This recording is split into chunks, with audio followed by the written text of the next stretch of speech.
Estamos na véspera de uma eleição cercada por grande expectativa. O país precisa reencontrar o seu caminho.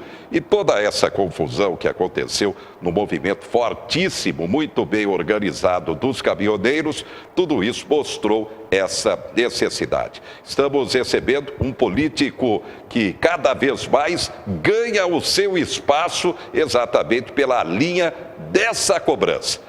Major Olímpio, ele deputado estadual, deputado federal e agora sairá candidato ao Senado visitando Marília e é o nosso convidado especial. Major, boa noite. Muito boa noite a todos. Para mim é um motivo de orgulho e satisfação poder voltar mais uma vez a Marília e simplesmente para agradecer.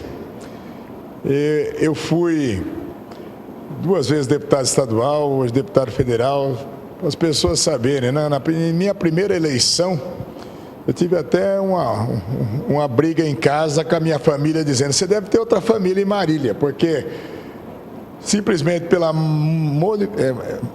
multiplicação da família marilhense, eu fiz mais de 5.000 votos em Marília.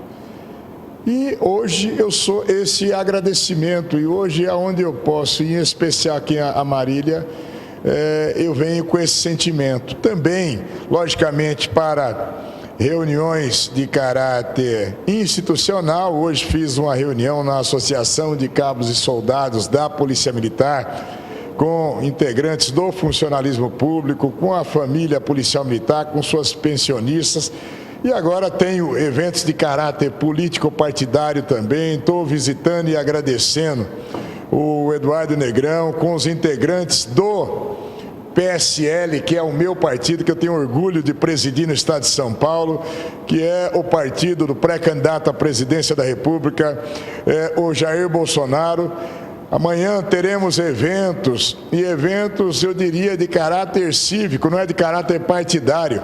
Aqui em Marília, às 10h30 da manhã, a população de Marília, um grande segmento, se cotizando e na forma da legislação e cumprindo a legislação eleitoral, estão fazendo uma homenagem com a inauguração de outdoor do Jair Bolsonaro. Depois saio daqui, vou para Tupã, depois Bauru, com a mesma intensidade. Então, no momento em que o nosso país está encontrando essa dificuldade toda, essa crise com as instituições como um todo, a incredulidade das pessoas em relação aos dirigentes, quer no Poder Executivo, quer no Legislativo, onde eu estou com a Câmara e o Senado apodrecidos, com mais de 150 deputados investigados, e mais da metade tinha que estar na cadeia já, com 1/3 do Senado sendo investigado, e mais da metade tinha que estar na cadeia, não no Senado. Com o Supremo Tribunal Federal, nessa semana eu estava acompanhando lá, eu fiz questão de ir em loco para o julgamento sobre a constitucionalidade e a pertinência do voto impresso já para essas eleições. E, por mais que a população brasileira, quando você faz qualquer pesquisa, 90% diga, eu quero o voto impresso, que é a minha garantia do que a minha vontade está sendo respeitada, por 8-2 o Supremo Tribunal Federal disse, não é o caso, colocando em incredulidade o judiciário. Muito bem, nós vamos para um rápido intervalo. Já, Major Olímpio vai falar sobre o momento do país, a questão da corrupção, como melhorar. Acabamos de ver aí, a questão da educação vai muito mal no Brasil. A questão, ele é o militar da segurança pública. Muito bem, voltamos. Nosso convidado especial, o Major Olímpio, deputado federal pelo PSL, agora sairá candidato ao Senado. E a gente começa pelo lado político, momento político do país. Sua análise, Major. Nós estamos num momento crítico do país, onde nós quase chegamos a uma convulsão social e uma ruptura constitucional. Eu digo que nós chegamos muito mais perto do que as pessoas podem imaginar. A partir da mobilização dos caminhoneiros, que se tornou uma mobilização do povo povo brasileiro, que não foi promovido por nenhum sindicato ou associação, nasceu espontaneamente, com os caminhoneiros inicialmente dizendo: não dá para suportar mais. Como é que o governo edita um decreto dando a condição da Petrobras alterar quase que diariamente o custo do combustível no Brasil, com o impacto disso para o frete, que vai impactar logicamente para toda a população. 87% da população apoiou. Só que em determinado momento, com o governo já prostrado e subjugado, foi feita uma negociação e a partir daí se passou para extremismos. Ora de radicais e criminosos da esquerda, dizendo é o momento de causar uma convulsão e ruptura no tal volta Lula, Lula livre, essas coisas. E por outro lado, radicais intervencionistas dizendo: nós não acreditamos mais no processo democrático, precisa ter uma ruptura com intervenção militar no Brasil. E, graças a Deus, houve o bom senso da população, do equilíbrio, dos caminhoneiros, do segmento da sociedade, muito embora nós tenhamos um Congresso apodrecido, um presidente da República imoral, corrupto, que só não está na cadeia pela condição de presidente, só vai começar a ser processado a partir de 1º de janeiro, e eu tenho moral para dizer isso, que eu queria processá-lo. Fui arrancado, inclusive, pelo meu partido lá da CCJ, quando eu dizia: Temer e sua quadrilha, que ele criou o PCP, o primeiro comando do Planalto em Brasília, com o judiciário cada vez com decisões mais políticas e questionáveis, mas a esperança exatamente é a renovação pelo voto, pela democracia. Então agora, eu acredito que está entrando num processo de trégua geral. A ninguém interessa mais derrubar quem já está morto como o Temer. Mas é preciso que a população suporte esses 6 meses a mais, já com um presidente eleito pelo voto direto, se Deus quiser, com a maior renovação da história do Congresso e dos legislativos, com a troca da maioria dos governadores dos estados, com a troca da maioria dos senadores. É preciso passar o país a limpo. Nós não podemos ser o país dos ladrões, da corrupção. 99% da população brasileira é herdeira, é trabalhadora. Se temos 13 milhões de desempregados, é por causa de uma classe política podre, não é porque o cidadão não quer trabalhar, não. E o momento de mudar é pela democracia. Por isso que a minha análise política, daqui a 121 dias, pelo voto, pela democracia, nós vamos ter novos rumos para o país, com um novo Congresso, com novas Assembleias Legislativas, talvez com uma série de novos governadores em primeiro turno e talvez com uma esperança muito grande de ter um presidente da República eleito já num primeiro turno para liquidar a fatura. O eleitor brasileiro, diante de tudo isso que vem acontecendo, politicamente, está mais amadurecido, na sua opinião? Eu não tenho dúvida, muito embora as demonstrações podres, a pessoa liga a televisão 6 horas da manhã, o rádio para fazer a barba, para fazer o café em casa, já começa a prestar atenção no noticiário falando das novas delações, da operação da Polícia Federal, das prisões que estão sendo feitas, das malas de dinheiro achadas, das malas nas cuecas, dos apartamentos cheios de dinheiro. Isso dá uma tristeza e um desespero muito grande para o cidadão. Tanto que quando você faz pesquisas hoje de intenção de voto, ainda está ganhando a somatória do branco e do nulo. E a gente está dizendo: pessoal, vá às urnas, manifeste a sua vontade. Dizer não vai votar, você está favorecendo a permanência daquele que não presta, do criminoso que tenta se perpetuar no poder. Agora à tarde mesmo fiz uma reunião com pessoas, a maioria com aposentados mais de 70 anos, e eu dizendo: nós temos 25 milhões de aposentados no Brasil. Sabe qual é a aposta da maioria dos políticos e dos governantes? É dizer, ele tem mais de 70 anos de idade, ele não precisa ir nas urnas, então ele não vai. Então, muito embora ele seja muito mais sofrido, amadurecido e consciente, ele não vai às urnas, ele desistiu. E eu estou dizendo, aposentado, vá às urnas, pelos seus netos, pelos seus filhos, pelas futuras gerações. Para os jovens de hoje eu digo, não vire as costas para a política, enfrente os maus políticos. E pela democracia, que se tem alguma coisa melhor que a democracia, não inventaram ainda. Toda vez que se fala, não, eu quero regime de exceção, eu quero isso, não. Eu digo hoje para vocês de coração aberto, eu quero muitos militares hoje na direção do país, eu quero no Senado, eu quero nas câmaras legislativas, nos estados, eu quero na Câmara Federal, mas pelo voto, pela democracia, pela vontade popular, escolhendo os que forem melhores. Em 2016, na posse de Lula, o senhor estava presente e gritou vergonha e foi retirado do recinto pelos seguranças. Por quê, Major?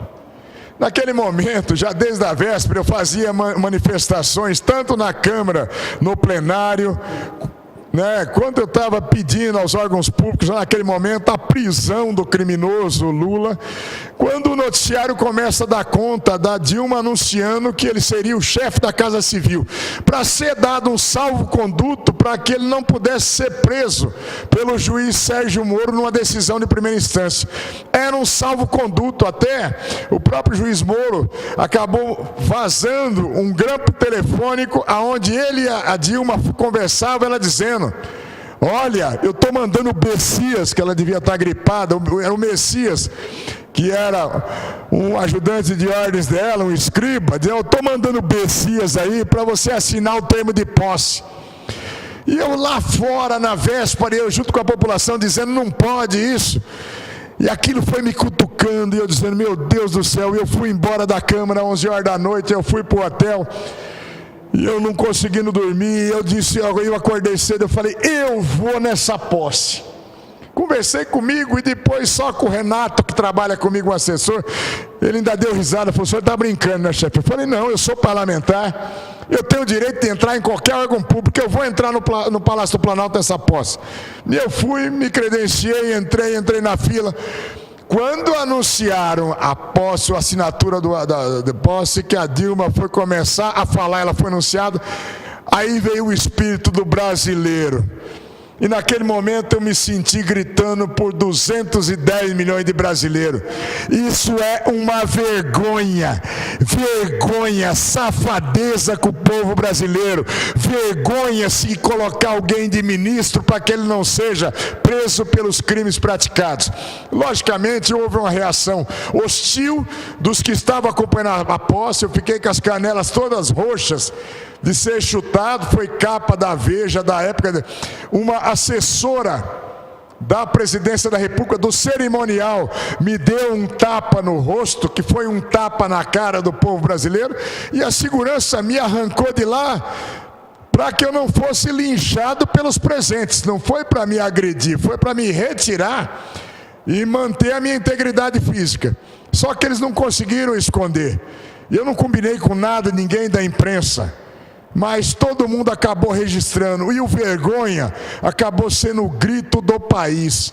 Nas mobilizações nas ruas hoje, as pessoas dizem, basta dessa vergonha, como diz o Major Olímpio, basta dessa vergonha, vergonha mesmo, uma vergonha que persiste, como depois eu disse no impeachment da Dilma, Dilma, você realmente é uma vergonha, sim, você tem que ser empichada, como eu disse, Temer pede para sair.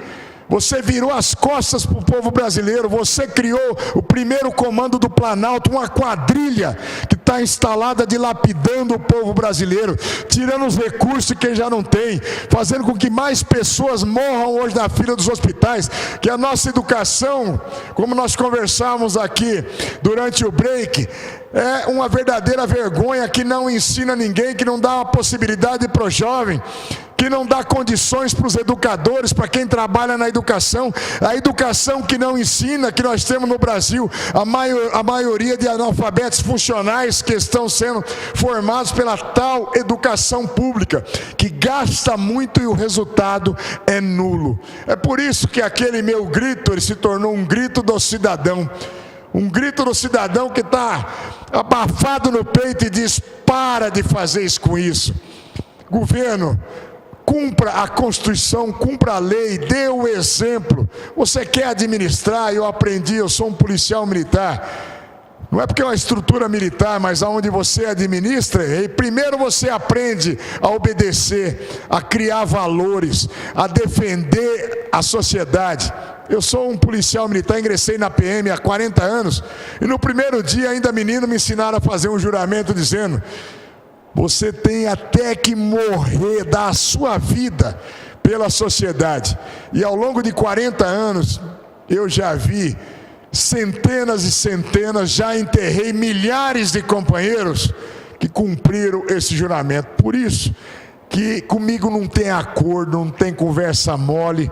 Eu vou na garganta do sujeito. O Major Olímpio é estridente, ele é desrespeitoso com o presidente, ele xingava o Alckmin em público, xingava assim, vem com essas farsas de entregar a viatura 2 vezes em cidades diferentes, vem com essa farsa de enganar a população. Não me interessa se é presidente, governador, eu sou um sujeito respeitoso com todas as pessoas, principalmente com o cidadão mais humilde, mas com esses canalhas dilapidadores do patrimônio público, com esses vendedores, comerciantes da tragédia alheia, que estão na maioria dos partidos políticos, esse tal de toma lá da cá. E eu quero avisar a população: cuidado agora nessas eleições. Nós criamos um mecanismo, eu digo porque eu sou parlamentar, votei contra, mas perdi, e o Senado também votou a favor, a Câmara a favor, criaram o fundão da vergonha, que é o tal fundo da democracia, que não é o fundo partidário não, gente. 1.750 bilhões com essa crise. Nós votamos e está no orçamento para nós mesmos, para custear as nossas eleições. O Alckmin mesmo em São Paulo, para a presidência da República, ele separou como presidente do PSDB 70 milhões de reais para custear a campanha dele. Sabe com que dinheiro que é? É do teu imposto, cidadão. Muitos deputados, senadores, governadores vão usar esse dinheiro. O Jair Bolsonaro, o Major Olímpio, os integrantes do PSL, nós nos recusamos a botar 1 centavo para fazer campanha política do dinheiro, do suor e da tragédia do povo brasileiro. Mais uma grande vergonha. Acompanhem e digam não a essa política nefasta. Muito bem, nós vamos para um rápido intervalo, só para a gente concluir daqui a pouco. O Major Olímpio, que é policial militar, vai comentar a questão da segurança pública, cada vez mais preocupante. Tanto é que a segurança passou a ser prioridade da população.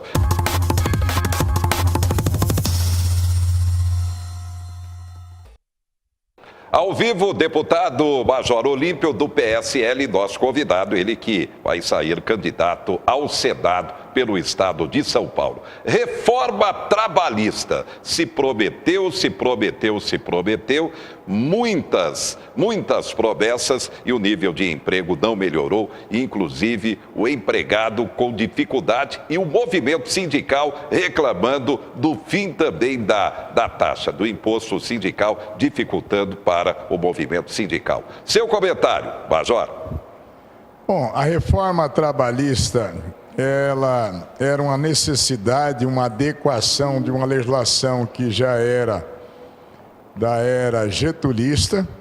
Logicamente é necessário um equilíbrio, e eu digo no equilíbrio, e aí a gente precisa botar o dedo na ferida para todos os lados.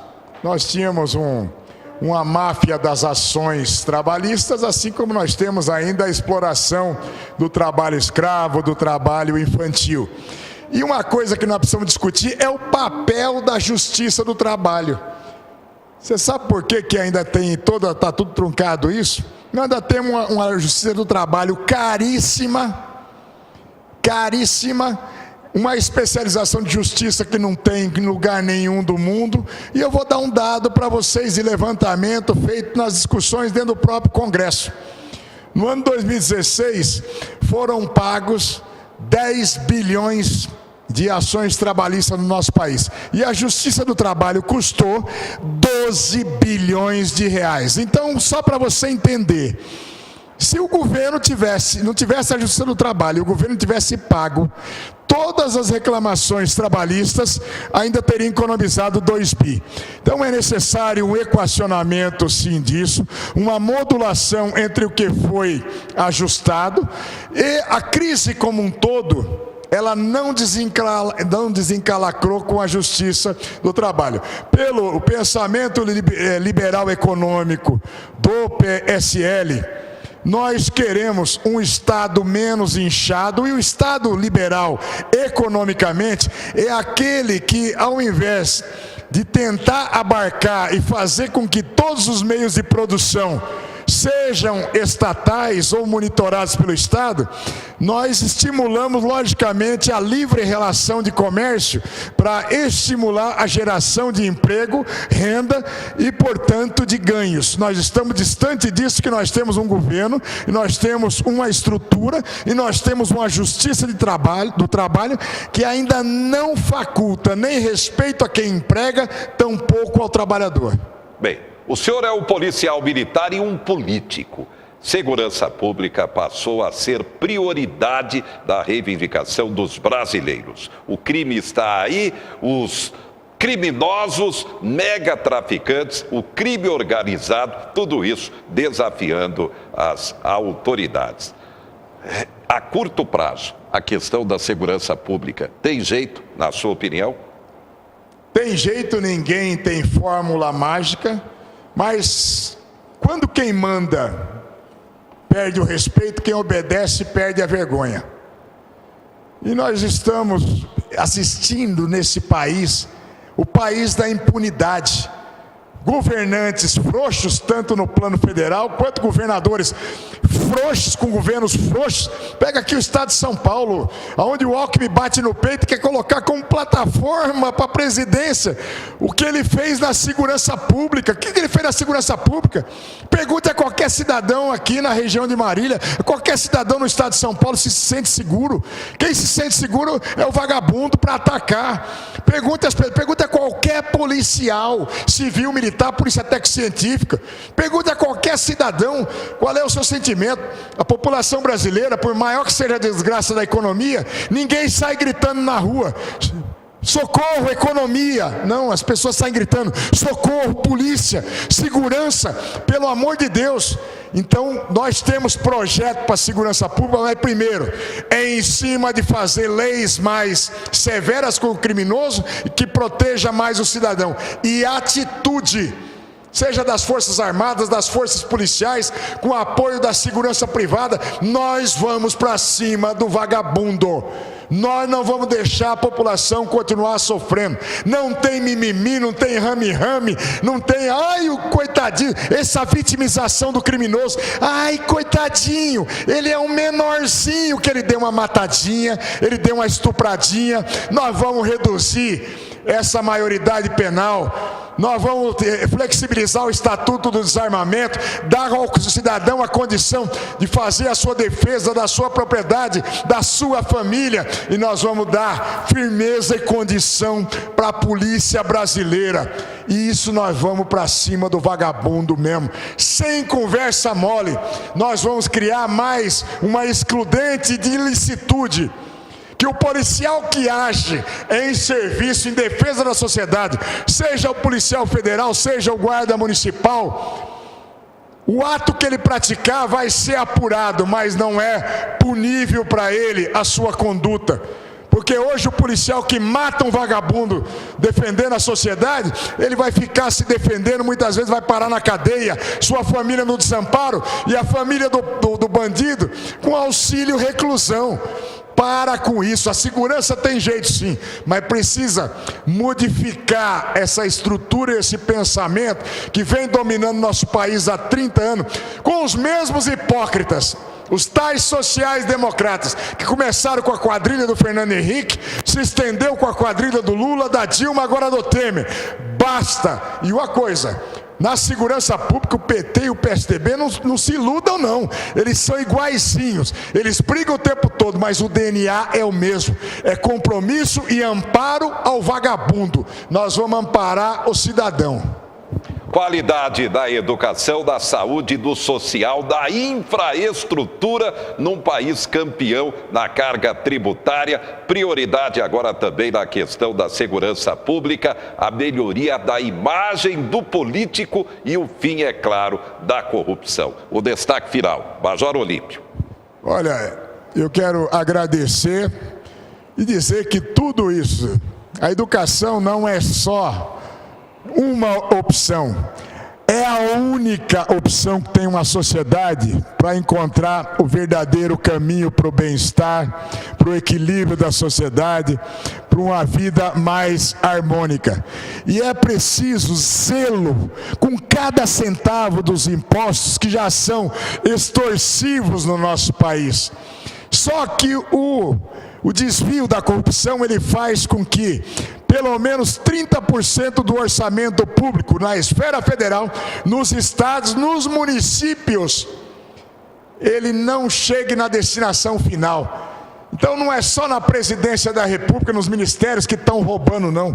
É no governo dos estados, no município pequenininho, na pequena cidade hoje, tem prefeito e vereador safado fazendo acordo mutretagem na merenda escolar. Nós tivemos operação da Polícia Federal que prendeu 2 prefeitos e dirigendo a educação em 13 cidades no estado de São Paulo, porque estavam roubando e tinha a gravação, um maldito dizendo para o outro: tira a carne da merenda das crianças, é merenda do mesmo jeito, que abarateia o custo e a tua margem aumenta. Então é simplesmente em cima da dignidade. E tem jeito sim para todas as áreas, para assistência social. Ninguém é contra a assistência social. Nós não queremos é assistencialismo. É estimular a vagabundagem através dos recursos públicos. Não. Aquele que necessita vai ter sim um amparo, até que ele tenha o incentivo, a educação e o preparo para subsistir, para garantir o seu sustento e da família. Mas eu estou muito esperançoso. O meu país tem jeito. Se a minha geração foi omissa, tomara Deus, e será a geração dos meus filhos mais felizes, dos netos, vai ser mais promissora. O Brasil tem tudo, gente. Nós temos um povo maravilhoso. 99% de gente boa não pode ficar na mão e com medo de 1% de vagabundo. Vamos combater esse 1% de vagabundo no país.